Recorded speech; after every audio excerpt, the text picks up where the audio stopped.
This is second part of my video series on pen testing. तो इस part में हम कमांड इंजेक्शन वल्नरेबिलिटी कवर करेंगे. तो before we start just make sure कि आपका जो ये सिक्योरिटी लेवल है that is set to low, and if it is not, you can change it from this DVWA security tab and select low from this list and click on the submit button. And once your security level is set to low, we can proceed with the command injection vulnerability. तो ये इस website का एक feature है यहाँ पे. तो उसमें ये कि आप यहाँ पे एक IP एड्रेस एंटर करेंगे and then it will just ping that IP address for you and show the results under this box over here. So इसमें मैं अपने राउटर का IP एड्रेस डालता हूँ. So that's 192.168.10.1. And once I click on the submit button, it will process that command and then just show me the results here. तो अब इसका ये मतलब हुआ कि अगर मैं यहाँ पे कोई भी IP एड्रेस डालता हूँ तो ये इसको पिंग करता है, लेकिन अगर यहाँ पे मैं कोई एक और कमांड भी एग्जीक्यूट कर सकूँ सर्वर के ऊपर तो that would result in command injection vulnerability. That means के अगर सर्वर जो कमांड एग्जीक्यूट करना चाहता है उसके अलावा अगर आप कोई और कमांड सर्वर से एग्जीक्यूट करवा लेते हैं यूजिंग दिस फीचर, तो this results in the command injection vulnerability. तो अगर हम ये सोचें कि लिनक्स के शेल के ऊपर अगर हमने दो कमांड्स एक साथ एग्जीक्यूट करनी हो तो क्या तरीका उसका बनता है. तो let's go to our terminal. और अब ये काली लिनक्स का टर्मिनल है एंड यहाँ पर जो है हम दो कमांड्स जो है ना एग्जीक्यूट करने की कोशिश करते हैं.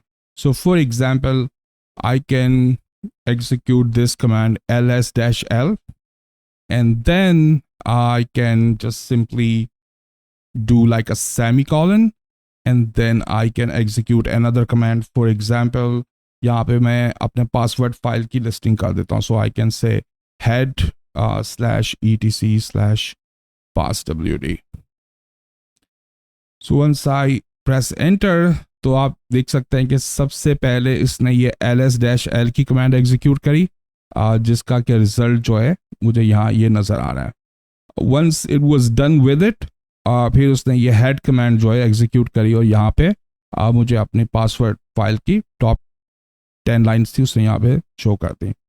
तो इसका ये मतलब हुआ कि जब भी हम सेमीकोलन डालते हैं दो कमांड्स के दरमियान तो वो जो है हमें दो कमांड्स जो हैं एग्जीक्यूट करने देता है शेल के ऊपर. इसके अलावा और भी किस्म के सेपरेटर्स आते हैं जिसमें कि फॉर एग्जांपल अगर यही कमांड को हम इस तरीके से एग्जीक्यूट करें कि हम इसको सेमीकोलन नहीं डालते और हम इसकी जगह एंड डाल देते हैं फॉर एग्जांपल, तो अब जो है फिर भी हमें सेम आउटपुट मिलेगी. इसका ये मतलब है कि अगर हम एंड डाल के भी डबल एंड % जो है वो डाल के भी हम दो कमांड्स अगर लिखते हैं शेल के ऊपर तो it will execute both the commands. तो अगर हम अपने वेबसाइट पे वापस आएँ और यहाँ पे हम 192.168.10.1 लिखते हैं and then we put a semicolon over here and then we'll just put in the same command, for example here head/etc/passwd, and then if we submit this command, तो यहाँ पे आप देख सकते हैं कि वही हुआ जो कि हमने पहले टर्मिनल में देखा कि इसने पहले पिंग की कमांड एग्जीक्यूट करी और पिंग की कमांड एग्जीक्यूट करने के बाद इसने जो है यहाँ पे जो हेड हमने कमांड दी थी पासवर्ड फाइल की वो यहाँ पे इसने एग्जीक्यूट कर दी और उसकी पासवर्ड फाइल की जो टॉप 10 लाइन्स थी वो उसने यहाँ पे दिखा दी. तो इसका ये मतलब हुआ कि now I can execute a command of my own on the server. तो ये काफ़ी सीरियस वल्नरेबिलिटी होती है. इसके ज़रिए हम आराम से जो है रिवर्स शेल जो है ले सकते हैं किसी भी सर्वर के ऊपर. तो रिवर्स शेल लेने के लिए वैसे तो काफ़ी सारे तरीके हैं और ये कि अक्सर लोग मेटाप्रेटर भी यूज़ करते हैं जो कि MSF कंसोल के साथ आता है. But we'll use all of those letter in the series. लेकिन अभी ये कि अगर सिंपलेस्ट पॉसिबल हमने शेल लेना है किसी भी सर्वर के ऊपर तो हम नेटकैट यूज़ कर सकते हैं. तो let's try to understand how we can use Netcat to get a reverse shell, and then we'll get a reverse shell here on this server. So let's head to our terminal again. और अब यहाँ पे इसकी जो third window है, let me just split this window in two. तो अभी यहाँ पे दो आपको टर्मिनल्स नज़र आ रहे हैं. इसका जो टॉप टर्मिनल है, this is running on a raspberry pi, जो कि अलग से एक सेपरेट कंप्यूटर है.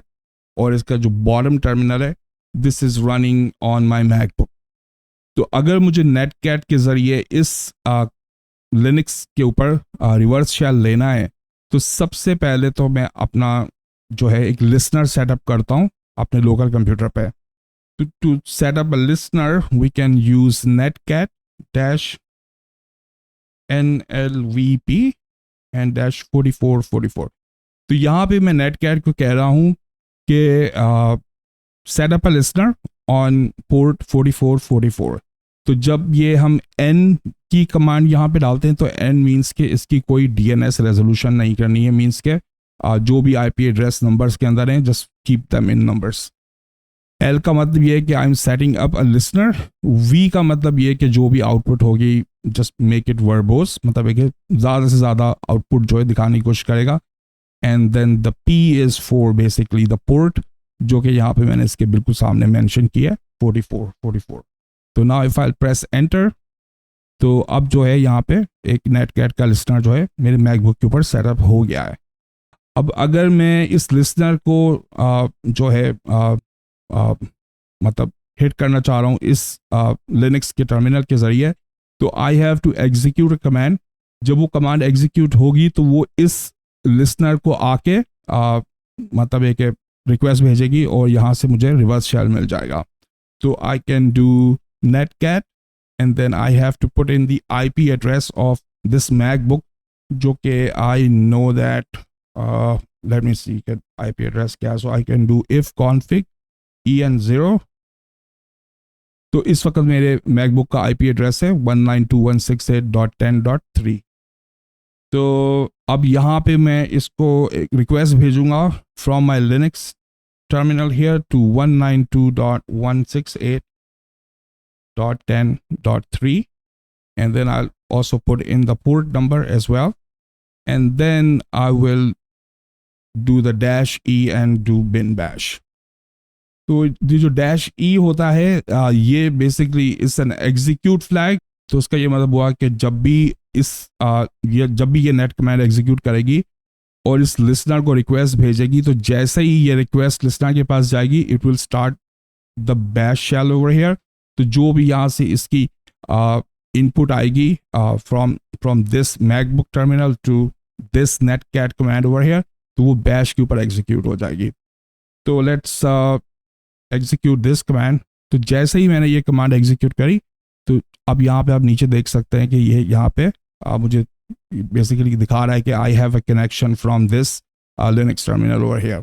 So now if I type ls over here, I get the directory जो कि इस लिनक्स की डायरेक्टरी है, इस मैकबुक की नहीं है. तो अगर let's say if I do uname-sr, तो वो मुझे यहाँ पे दिखा देगा कि I am. So basically this uname-sr command is being run on Linux, not on MacBook. तो अगर यही कमांड मैं MacBook के ऊपर रन करूँ, तो this will show me that it is running Darwin 21.6. तो यहाँ पे ये मुझे दिखा रहा है कि it is running Linux 5.15. तो इसका ये मतलब हुआ कि ये जो uname की कमांड है ये इस टाइम रिवर्स शेल के ज़रिए इस Linux टर्मिनल पे एग्जीक्यूट हो रही है. So let's close this listener and now we can go to our website here.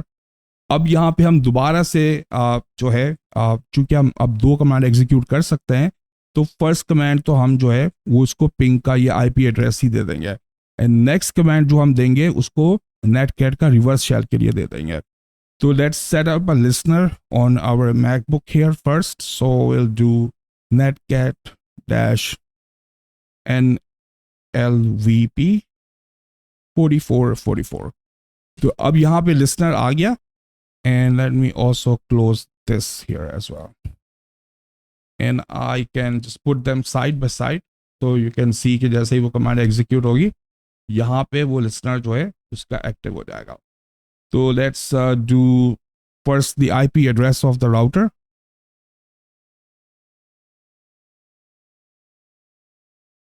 And then I can just put the semicolon here. और उसके बाद I can execute the net command. So I can say nc and then I can just